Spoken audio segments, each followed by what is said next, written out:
Saya wanita belum menikah usia 35 tahun. Alhamdulillah saya baru pindah ke tempat kerja, namun qadarullah pekerjaannya sangat padat dan jauh. Waktu ibadah dan menuntut ilmu berkurang. Saya sering sampai rumah di atas jam 8 malam, sering jam 11 hingga sampai rumah sangat lelah. Waktu dan tenaga saya sudah banyak terkuras, jadi tidak khusyuk ibadah dan ketika ibadah pun kepikiran kerjaan. Mencari tempat tinggal yang dekat kedua belum dapat. Mengurus diri sendiri dan rumah tidak sempat. Akhir pekan pun terkadang masih bekerja. Kalau tidak ada pekerjaan saya gunakan untuk istirahat. Ada rasa ingin menyerah, tapi saya dengan pertolongan Allah masih menjadi single income untuk keluarga saya. Jujur saya sangat lelah dan dalam kondisi saya tidak bisa berpikir dengan baik. Di kajian Tadkiratus Sami sebelumnya, Ustaz sampaikan untuk tidak mengambil keputusan sampai semua data yang dapat dikumpulkan terkumpul dan setelah pertolongan Allah untuk bertanya pada ahli ilmu. Jujur saya bingung Ustaz, mohon nasihatnya untuk saya.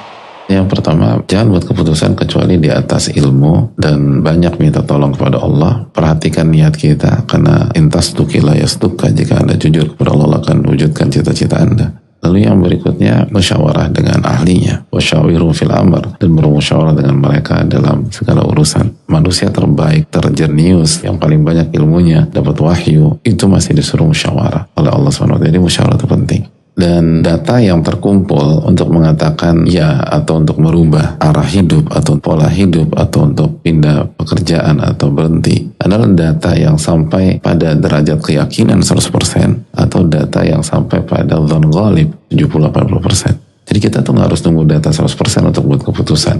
Tapi kalau datanya misalnya 50-50 atau datanya masih 40%, 30%, 20%, maka jangan ambil keputusan yang merubah. Dalam ilmu usul kembali ke kaidah, kembali ke kondisi yang sedang kita lakukan. Karena datanya nggak komplit. Karena itu bukan ilmu. 50-50 itu syak.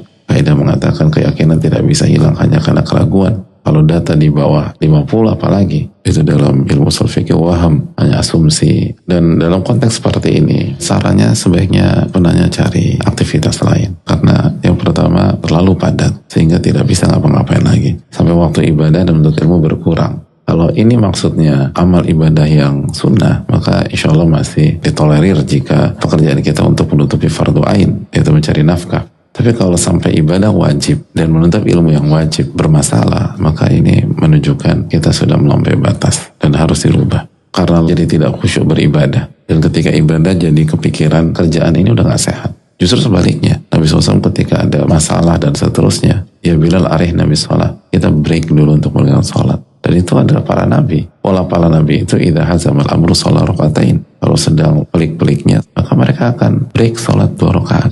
Bukan gak sempat sholat atau capek sehingga gak sholat atau pas sholat kepikiran kerjaan. Enggak.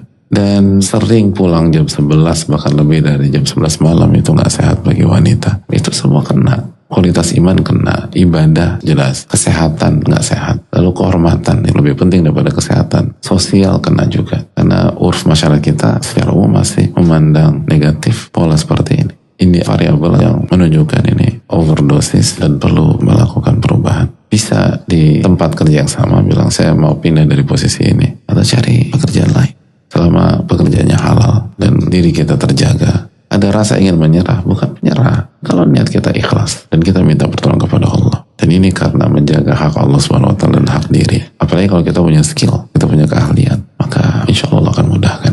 Mantaraka sya'nila awadallahu khairun min. Para siapa yang meninggalkan sesuatu karena Allah, Allah akan ganti dengan yang lebih baik. Ini jelas. Alasan ini sudah cukup kita melakukan perubahan karena Allah SWT. Maka insya Allah akan kasih yang lebih baik. Dan sebaliknya kalau kita tetap bertahan, maka hak Allah akan terbengkalai, iman akan turun, ibadah akan berantakan, semakin gak berkah. Jadi udah capek, letih, gak ada keberkahan.